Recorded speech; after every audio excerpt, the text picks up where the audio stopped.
യുക്രൈനിലെ സ്വയംഭരണാവകാശ പ്രദേശമായ ക്രിമിയയിൽ റഷ്യ സൈനിക വിന്യാസം നടത്തിയതിന് പിന്നാലെയാണ് നാറ്റോ വിമാനം ഉപയോഗിച്ച് നിരീക്ഷണവും നടത്തുന്നത്.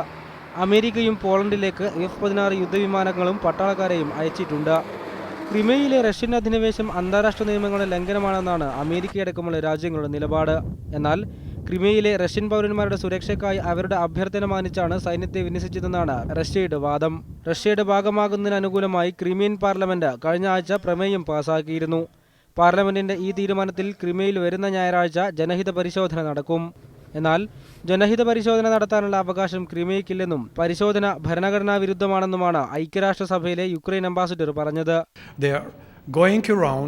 They are pressing and threatening people, preparing them for the referendum on the 16th of March. This is what we have in Crimea. Please. അമേരിക്കയും ബ്രിട്ടനും ക്രിമിയയുടെ ജനഹിത പരിശോധന അംഗീകരിക്കില്ലെന്ന് വ്യക്തമാക്കിയിട്ടുണ്ട്. News desk, media 1.